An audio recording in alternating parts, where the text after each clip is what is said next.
Good morning, all of you. As you all know, I teach mechanics of solid in this semester. And in the previous class, we talked about CRS stress, complementary CRS stress, and some discuss about the strain analysis. थोड़ा हम लोग recap कर लेते हैं जो हम लोग previous class में पढ़े हैं. थोड़ा हम लोग स्ट्रेन के बारे में बात कर लेते हैं. ठीक है.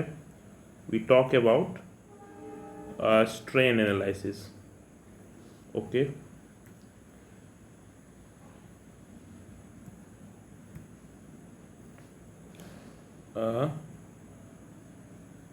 strain analysis.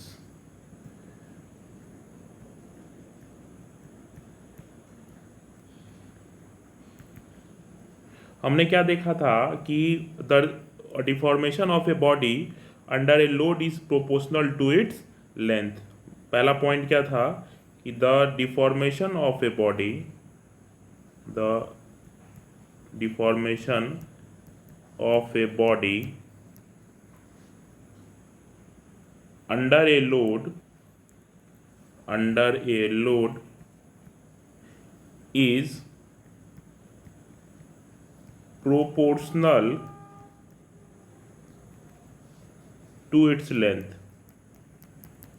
जैसे हमने बताया था आपको कि किसी स्पेसिमेन पे मान लीजिए कि आपकी टेंसाइल लोड लग रही है. फॉर एग्जांपल एक स्पेसिमेन है इसकी cross section diameter, cross section area के लिए डायमीटर डी है. ये इसकी लोड टेंसाइल लोड पी लग रही है और इसकी लेंथ एल है. तो इस लोड लगने के कारण चूंकि ये डिफॉर्मेबल बॉडी, इसकी लेंथ इंक्रीज हो रही है. ठीक है. तो अब जो इसकी डिफॉर्मेशन है वो लेंथ के प्रोपोर्शनल. अगर ये टेंसाइल लोड है, सपोज कर लीजिए कि इसकी लेंथ बढ़ के यहाँ कुछ आ गई. ठीक है. इसको हम डॉट से दिखा देते हैं ताकि आपको एक क्लियर व्यू मिल जाए. तो इसकी डॉट लेंथ से बढ़ के यहाँ से यहाँ आ गई और इसको हम देख सकते हैं इस तरह से डॉटेड से, ताकि आपको लगे कि इसकी डिफॉर्मेशन इसमें हुई है. ठीक है. तो अब जो ये इसकी जो न्यू लेंथ है इसकी, डैट मीन्स ये L plus delta L. Delta L इसकी डिफॉर्मेशन है. तो हम ये देख रहे हैं कि अब अप्लाइड लोड लगने के कारण उस बॉडी में डिफॉर्मेशन आ रहा है और वो जो डिफॉर्मेशन है वो लेंथ के प्रोपोर्शनल है. तो अब to study the behaviour, you can say to study the behaviour, to study the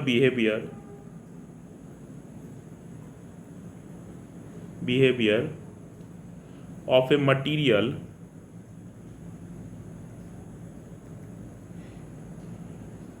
it is convenient to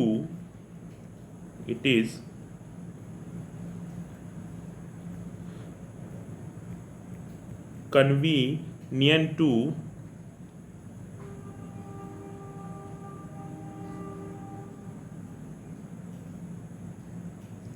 convenient to convenient to study the deformation, convenient to study the deformation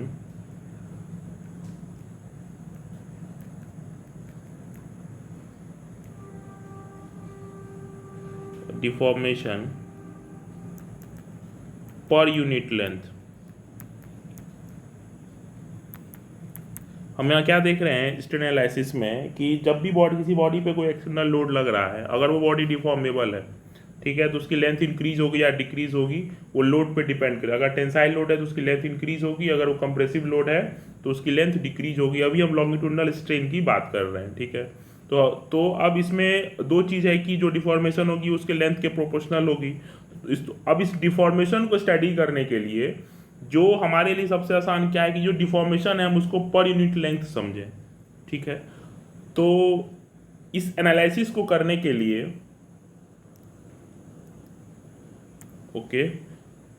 इस analysis को continue करने के लिए हमने क्या देखा था, एक स्ट्रेन की बात की थी हमने,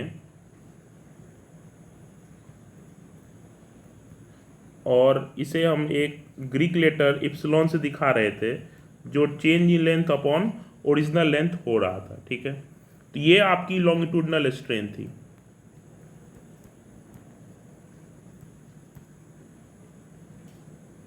लॉन्गिट्यूडनल स्ट्रेन थी। इसको हम लोग एक्सियल स्ट्रेन भी बोलते हैं, एक्सियल स्ट्रेन। ठीक है, ये किसके कारण हो रहा था? Due to normal stress. ठीक है, अब इसी कड़ी में जो हमने नेक्स्ट चीज पढ़ी थी वो थी आपकी शियर स्ट्रेन।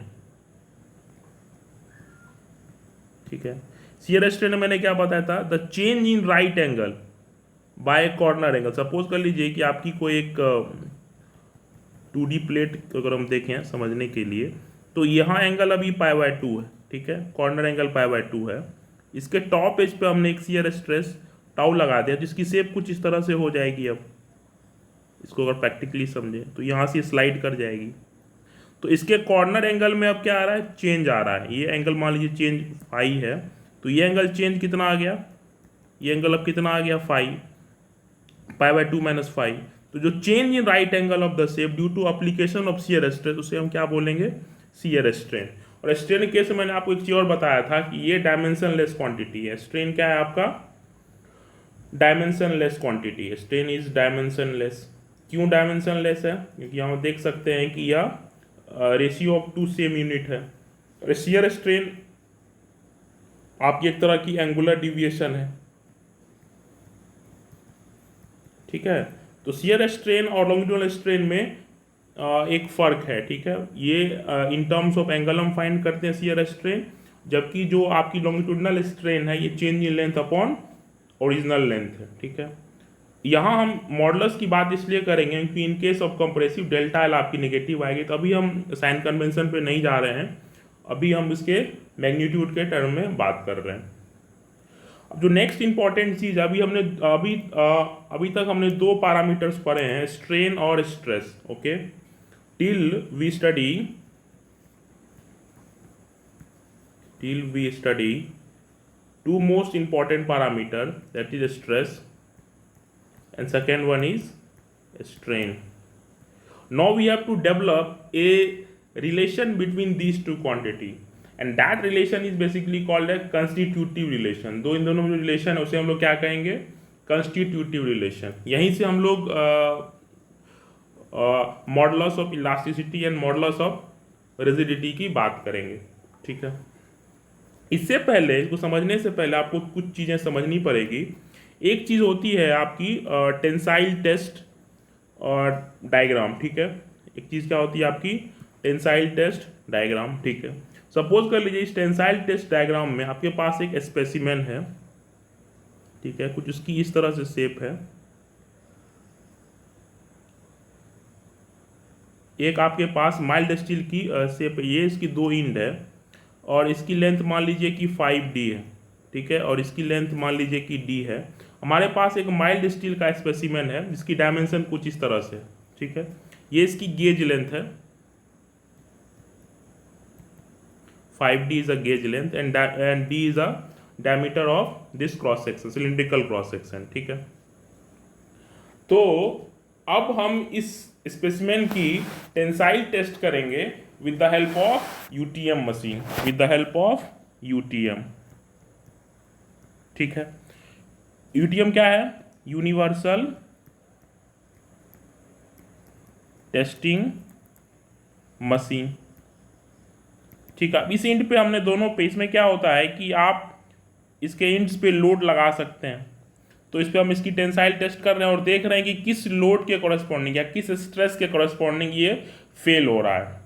अब इस डायग्राम में, टेंसाइल टेस्ट डायग्राम में कुछ की पॉइंट्स हैं जिसे हमें समझना काफ़ी इंपॉर्टेंट है। सपोज कर लीजिए कि हमने इसकी प्लॉटिंग स्टार्ट की। ठीक है, ये आपकी स्ट्रेस है, vertical axis is stress and this is strain. हम क्यों इसे ऐसे प्लॉट कर रहे हैं? क्योंकि हमें पता है कि स्ट्रेन जो है एक इंडिपेंडेंट फेनोमेना है, जबकि जो स्ट्रेस है वो एक डिपेंडेंट फेनोमेना है। ठीक है, तो स्ट्रेन आपकी लॉन्गिट्यूडनल एक्सिस हॉरिजॉन्टल एक्सिस हो गई और जो स्ट्रेस है आपकी वो वर्टिकल एक्सिस हो गई। ठीक है, अब जब आप इसको प्लॉट करेंगे तो कुछ इस तरह से, ठीक है, इस तरह की कुछ डायग्राम आपको मिलेगी। ये अल्टीमेट स्ट्रेस है, ये फ्रैक्चर होगा इस पॉइंट पे, इस पे एक लिमिट ऑफ प्रोपोर्शनलिटी आएगा P, फिर एक इलास्टिक पॉइंट ई आएगा, अपर यील्ड पॉइंट वाई आएगा और lower yield point Y double dash prime आएगा। ठीक है, ये चीज़ें आप हमें लगता है कि मटेरियल साइंस में पढ़ रहे होंगे। अभी आप ये समझिए कि जब आप किसी स्पेसिमेन के इंच पे एक टेंसाइल लोड लगा रहे हैं और ये आप एक्सपेरिमेंट कहाँ परफॉर्म कर रहे हैं, इन यूटीएम मशीन। ठीक है, अब जो हमारा स्पेसिमेन है उसकी कुछ डायमेंशन होती है, इसकी क्रॉस सेक्शन जो डाया है वो डी है और इसकी जो लेंथ है वो 5D, मतलब जो गेज लेंथ है 5D है। इसी गेज लेंथ में हम एक्सटेंशन देखेंगे। तो आपने लोड लगाना स्टार्ट किया। यहाँ ध्यान देने वाली बात है कि इस डायग्राम में जो हम स्ट्रेस की जो कैलकुलेशन कर रहे हैं वो हमारी ओरिजिनल एरिया पे बेस्ड है, इसलिए इस डायग्राम में जो भी स्ट्रेस आ रहे हैं वो नॉमिनल स्ट्रेस हैं। दैट मीन्स यहाँ जो एरिया इन्वॉल्व है for each point of stress calculation वो आपकी ओरिजिनल क्रॉस सेक्शन है, ना कि वो इंस्टैंटेनियस क्रॉस सेक्शन एरिया है। ठीक है, ये बहुत ही महत्वपूर्ण स्टेटमेंट है। अब जो ये पी पॉइंट है इसको हम लोग बोलते हैं लिमिट ऑफ प्रोपोर्शनलिटी। इस मतलब फ्रॉम जीरो टू पी जो आपकी वेरिएशन है स्ट्रेस अपॉन स्ट्रेन की वो आपकी लीनियर है। ठीक है, पी के बाद एक पॉइंट आता है ई, जिसे हम लोग इलास्टिक पॉइंट बोलते हैं। इलास्टिक पॉइंट क्या है? इलास्टिक पॉइंट एक ऐसा पॉइंट है जहां से लोड रिमूव करने के बाद वो ओरिजिनल शेप एंड साइज में आ जाता है। किसी किसी मटेरियल में, या आप कह सकते हैं कि मोस्ट ऑफ द मटेरियल में पी और ई में बहुत डिफरेंस नहीं रहता है, इसलिए हम लोग इसको सेम पॉइंट मान सकते हैं for the sake of simplicity. E के बाद अगर आपने लोड रिमूव किया तो कुछ ना कुछ उसमें स्ट्रेन परमानेंट रह जाएगा, इसलिए इस केस को हम लोग बोलते हैं प्लास्टिक रीजन। ठीक है, आगे इन चीज़ों को देखेंगे। एक ऐसा पॉइंट आता है जहाँ पे उसकी स्ट्रेंथ सबसे मैक्सिमम होती है, उसे हम लोग अल्टीमेट स्ट्रेंथ बोलते हैं। फिर एक ऐसा स्ट्रेस आता है जहाँ पे वो फ्रैक्चर कर जाती है, तो हम कह सकते हैं कि इस लोड के कॉरस्पॉन्डिंग इस पे फ्रैक्चर स्ट्रेस आएगा। अभी हमारे लिए इस रिलेशन को समझने के लिए या for the sake of theoretical content जो दो पॉइंट सबसे इंपॉर्टेंट है वो आपकी पॉइंट पी है, that means proportionality point, and point E है, दैट इज इलास्टिक पॉइंट। मतलब up to the point E when we remove the load the body comes to its original shape and size, मतलब उसकी किसी भी part में कोई deformation नहीं आएगा। ठीक है, तो एक स्टेटमेंट हमें पढ़ना है to understand the relation between stress and strain. एक मैथमेटिशियन थे हुक्स, उन्होंने एक रिलेशन दिया था जिसे हम लोग पढ़ते हैं हुक्स लॉ के नाम से। This is Hooke's law.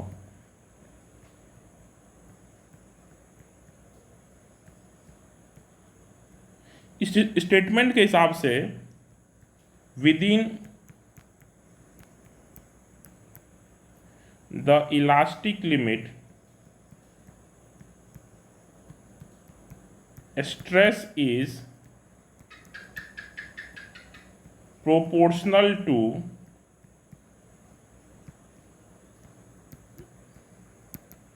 strain। ठीक है, more precisely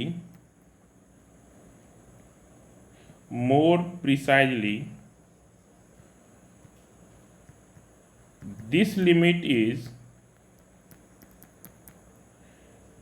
up to limit of proportionality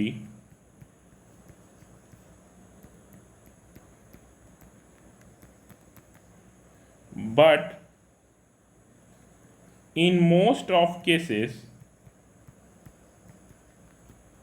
these 2 points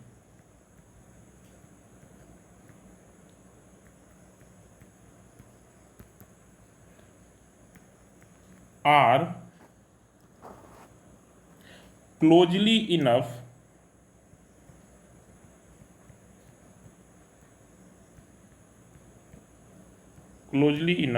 so that we can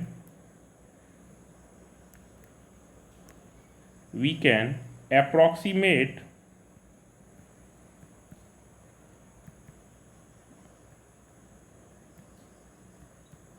the existence of Hooke's law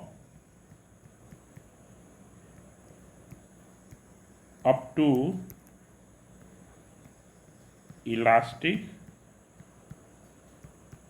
limit. क्या मतलब हुआ? हुक्स लॉ ओरिजिनल में स्ट्रेस की जो हुक्स लॉ जो ओरिजिनल में अप्लाई हम करेंगे for the most of the material, वो किस पॉइंट तक करेंगे?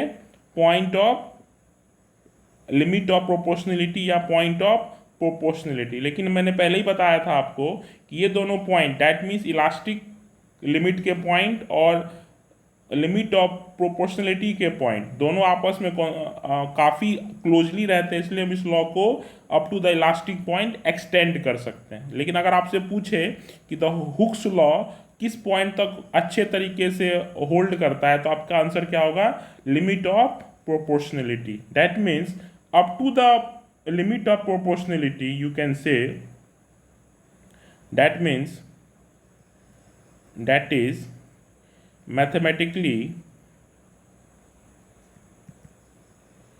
we can write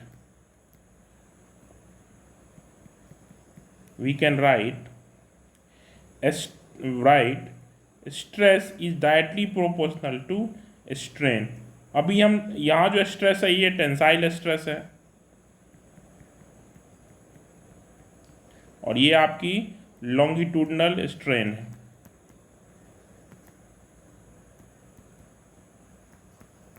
ठीक है, इसे आप एक्सियल स्ट्रेन भी बोल सकते हैं।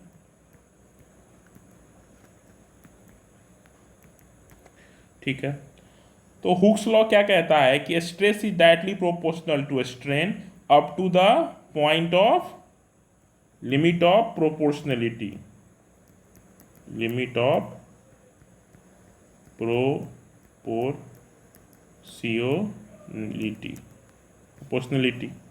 लेकिन इसे हम लोग अप्रॉक्सीमेटली कहाँ तक अप्लाई कर पाते हैं? Approximately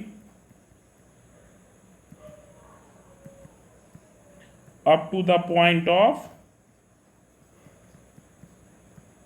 point of elastic.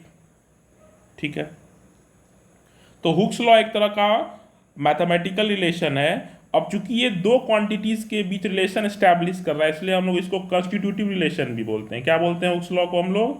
Constitutive relation.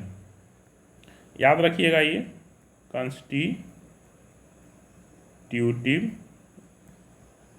Relation. ठीक है, अब आपको एक चीज पता है कि अगर आपने एक प्रोपोर्शनलिटी का साइन रिमूव किया तो एक कांस्टेंट आएगी, प्रोपोर्शनलिटी कांस्टेंट आएगी। ठीक है, तो इसका मतलब क्या है कि अब देखिए फ्रॉम वहाँ से एक्सटेंड करेंगे हम इसको, तो stress is directly proportional to strain. यहाँ से क्या आएगा? स्ट्रेस हटेगा, ये साइन प्रोपोर्शनलिटी का एक कांस्टेंट आएगा E and this is E। ठीक है, अब ये जो E है ये आपकी प्रोपोर्शनलिटी कांस्टेंट है, इसे हम लोग यंग्स मॉडुलस ऑफ इलास्टिसिटी कहेंगे। क्या कहेंगे? Young's modulus of elasticity. ठीक है, इसे क्या कहेंगे हम लोग? Young's modulus of elasticity. अब यहाँ ध्यान देने वाली बात है कि ये जो यहाँ जो स्ट्रेन है वो आपकी यूनिटलेस क्वांटिटी है। ठीक है, अगर हम यूनिट की बात करें तो ये स्ट्रेन आपकी क्या है? यूनिटलेस है, और ये इसकी यूनिट होती है पास्कल। इसका मतलब ये जो आपकी यंग्स मॉडुलस की यूनिट भी क्या होगी? पास्कल ही होगी। अब जो मटेरियल इस एक्सप्रेशन को होल्ड करेगा up to the elastic point या up to the limit of proportionality, तो उसे हम लोग क्या बोलेंगे? क्या बोलेंगे उसे? कि वो आपकी इलास्टिक बॉडीज है। ठीक है, कहने का मतलब क्या है कि हुक्स लॉ जो एक ऐसा लॉ है जिसमें हम ये आपको बता रहे हैं कि स्ट्रेस जो है स्ट्रेन के प्रोपोर्शनल है। ये कहाँ तक आपकी मतलब पॉसिबल है? From the limit of proportionality. मतलब उस केस में जो रिलेशन है इस लॉ के हिसाब से, स्ट्रेस और स्ट्रेन की जो वेरिएशन है वो क्या है? आपकी स्ट्रेट लाइन है। ठीक है, ये स्ट्रेस है, ये आपकी स्ट्रेन। ठीक है, समझ में आ गया? अब इस डायग्राम में अगर हम देखें तो ये एक तरह का इसको थोड़ा हम इलेबोरेटली समझाएं आपको। तो यहाँ आप देख सकते हैं कि अगर आप इसको y मान लें और इसको x मान लें, तो ये एक तरह का ग्राफ है y equal to M X का। देख लीजिए आप, स्ट्रेस स्ट्रेन, तो y equal to M X का ग्राफ है, Hooke's law up to the point. अब मान लीजिए कि ये प्रोपोर्शनलिटी का पॉइंट है P, ठीक है। तो इस केस में इसकी स्लोप क्या होगी? अब ये m है, तो m क्या होती है? Tan theta. तो थीटा क्या हो जाएगी? Tan inverse m। तो यहाँ m के बदले क्या है? Young's modulus of elasticity. जो टेन इनवर्स होगी यंग्स मॉडुलस की, वही उसकी थीटा होगी। मतलब थीटा यहाँ से क्या होगी? Tan inverse E. यहाँ क्या है? Young's modulus of elasticity. तो हुक्स लॉ क्या कहता है सिंपल भाषा में कि within elastic limit strain is proportional to the stress producing it. ये हम उल्टा स्टेटमेंट क्यों कह रहे हैं? कि हम ये मानते हैं कि स्ट्रेन जो है वो इंडिपेंडेंट फेनोमेना है, मतलब बिना स्ट्रेस के भी स्ट्रेन हो सकती है। लेकिन इन द जनरलाइज सेंस हम ये कह देते हैं कि stress is directly proportional to strain within elastic limit, and the material which maintain this ratio are said to be obey Hooke's law. जो मटेरियल इस रेशियो को मेंटेन कर रहा है उसे हम क्या कह रहे हैं? कहेंगे कि वो हुक्स लॉ को सेटिस्फाई कर रहा है। अगर आपसे यहाँ पूछे कि आप यंग्स मॉडुलस को कैसे डिफाइन करेंगे, तो इसको आप देख सकते हैं कि अब यंग्स मॉडुलस की वैल्यू क्या होगी। अगर उस एक्सप्रेशन में देखें हम, तो स्ट्रेस क्या थी? डायरेक्टली प्रोपोर्शनल टू स्ट्रेन, वहाँ से ये यंग्स मॉडुलस आया था। तो यहाँ से हम लिख सकते हैं क्या? यहाँ से लिख सकते हैं क्या? जो यंग्स मॉडुलस है वो स्ट्रेस अपॉन स्ट्रेन होगी। अगर इसकी वैल्यू हमने 1 कर दी तो ये और ये बराबर हो जाएगा। तो आप कह सकते हैं कि Young's modulus is the stress, Young's modulus is the stress required to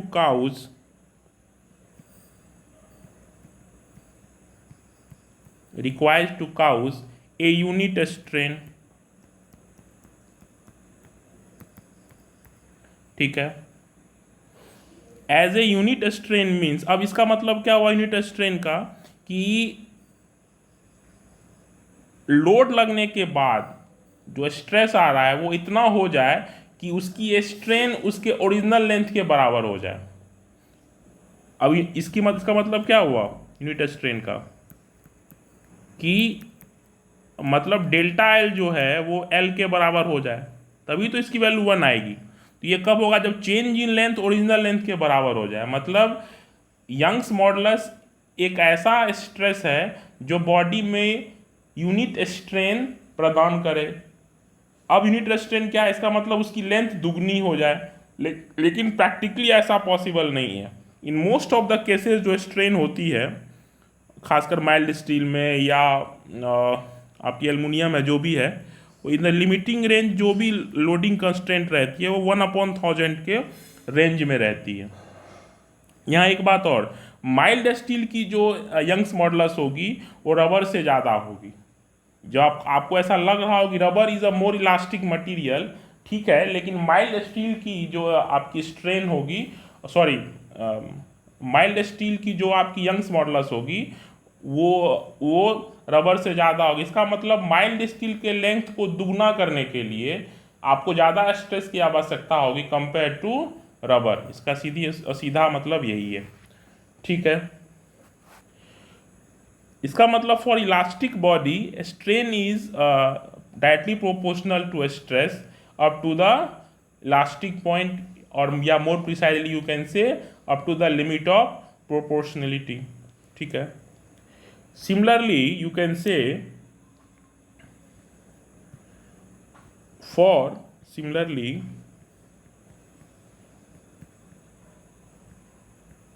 similarly for elastic materials,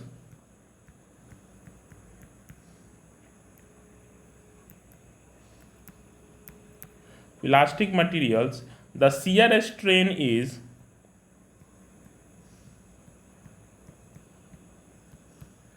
shear strain is found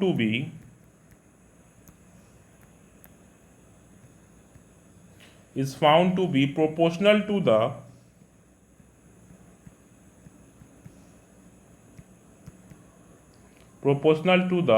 applied shear stress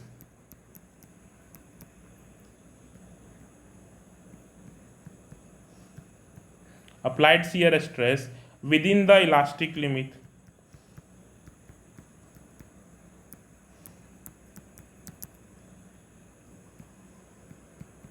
That means mathematically we can write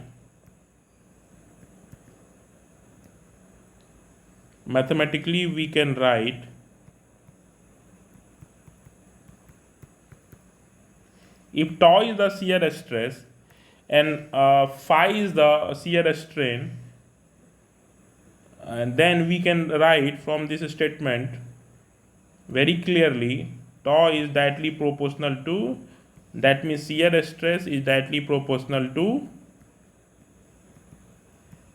shear strain. कहाँ तक?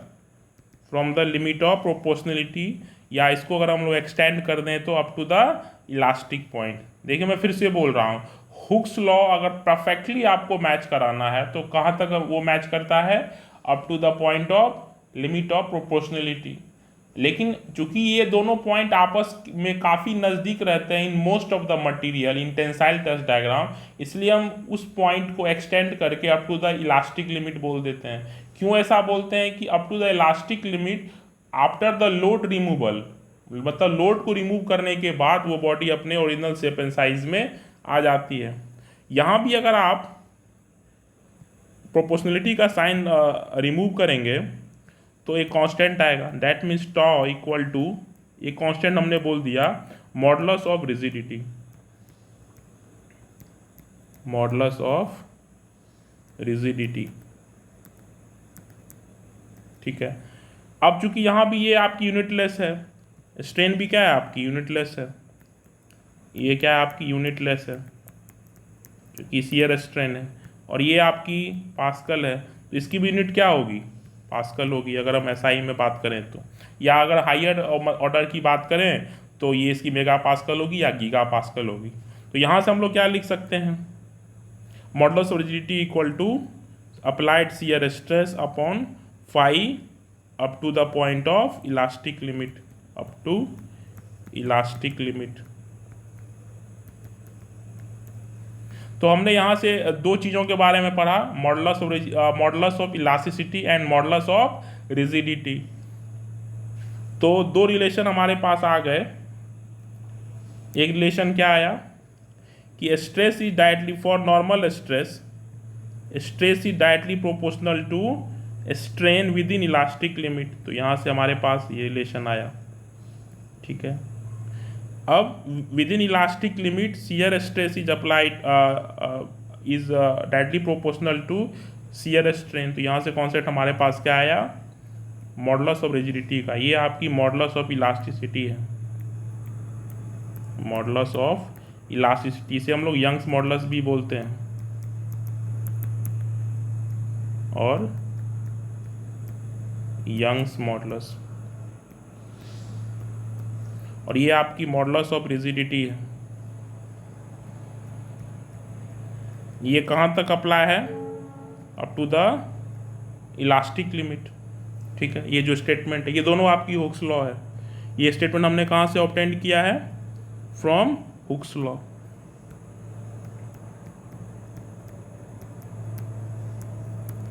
ठीक है. अब हम लोग एक छोटा unit देख लेते हैं, इलोंगेशन ऑफ बार. ठीक है, क्या देख लिया हमने? इलोंगेशन ऑफ बार. एक सब हेडिंग दे दीजिए आप, इलोंगेशन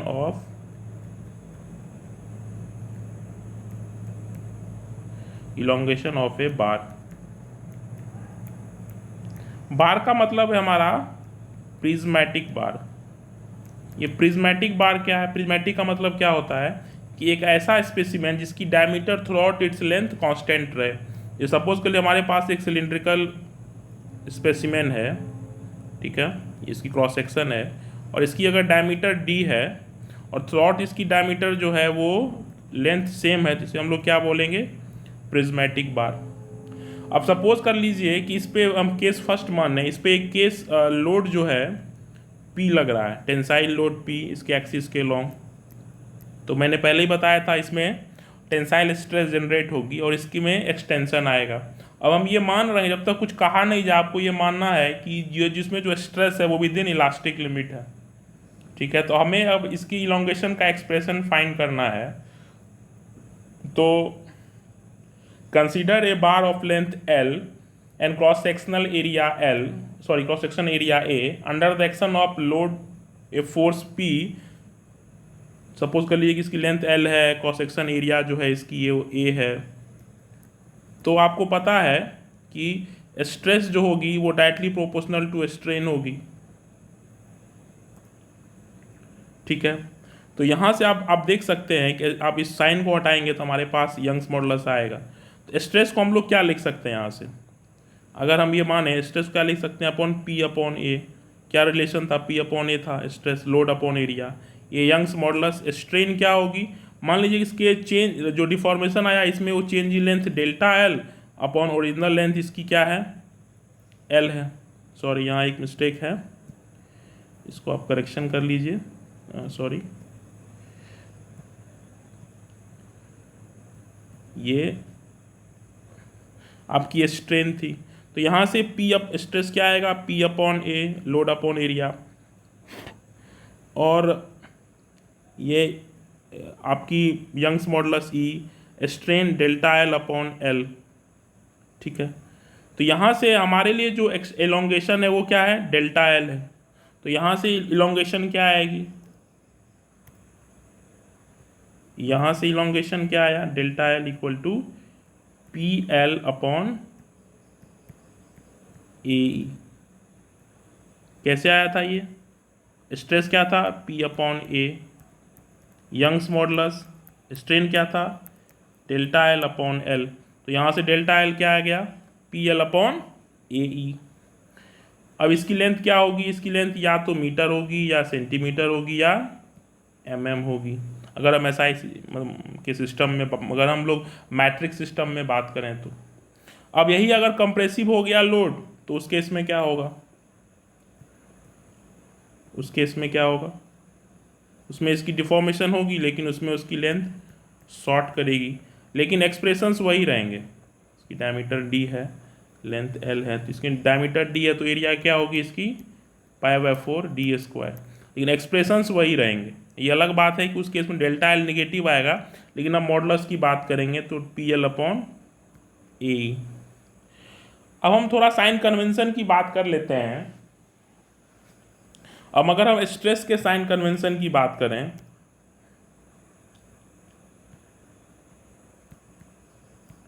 स्ट्रेस साइन कन्वेंशन, तो टेंसाइल स्ट्रेस हमारी पॉजिटिव है, टेंसाइल स्ट्रेस क्या है वो पॉजिटिव मान रहे हैं। तो इसका मतलब इसका रिवर्स क्या होगा, compressive stress, compressive stress negative होगी, ठीक है। इसका मतलब अगर टेंसाइल स्ट्रेस है मतलब ये पॉजिटिव होगी, तो अगर ये स्पेसिमेन है तो इस तरह की अगर स्ट्रेस लग रही है तो वो आपकी पॉजिटिव है। इस केस में ये क्या है, ये पॉजिटिव है, ठीक है। सिमिलरली अगर कंप्रेसिव स्ट्रेस लग रही है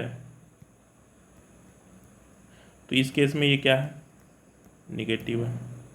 ये हमारी साइन कन्वेंशन है। शियर स्ट्रेस की साइन कन्वेंशन हम लोग जब हम लोग बेंडिंग स्ट्रेस पढ़ेंगे तो वहाँ देखेंगे, ठीक है। अभी आप टेंसाइल स्ट्रेस और कंप्रेसिव स्ट्रेस के साइन कन्वेंशन को समझिए। तो आज हमने दो चीज़ों पे बात की है। एक तो थोड़ी स्ट्रेन को हमने रिकैप किया है और हुक्स लॉ पढ़ा है और modulus of elasticity and modulus of rigidity के बारे में समझा है, और एक छोटा एक्सप्रेशन हमने इलोंगेशन ऑफ बार को ऑब्जर्व किया है। ये एक्सप्रेशन इसलिए महत्वपूर्ण है क्योंकि आपको न्यूमेरिकल सॉल्व करने के लिए एक्सप्रेशन काफ़ी हैंडी है। यहाँ जो डेल्टा एल है वो डिफॉर्मेशन है, पी अप्लाइड लोड है, एल जो है वो गेज लेंथ है स्पेसिमेन की, ओरिजिनल गेज लेंथ जो आपकी लेंथ ऑफ स्पेसिमेन होगी, एरिया जो होगी वो क्रॉस सेक्शन है, क्रॉस सेक्शन एरिया, और ई जो है आपकी यंग्स मॉडुलस। यहाँ जो स्ट्रेस है वो आपकी नॉर्मल स्ट्रेस है जिसके कॉरस्पॉन्डिंग हमने elongation of the bar find किया है। अगले क्लास में हम लोग प्रिंसिपल ऑफ सुपरपोजिशन पढ़ेंगे जहाँ से न्यूमेरिकल्स एग्जाम में आते हैं। तो wait for the next class. Thank you, hope you like my video. Thank you.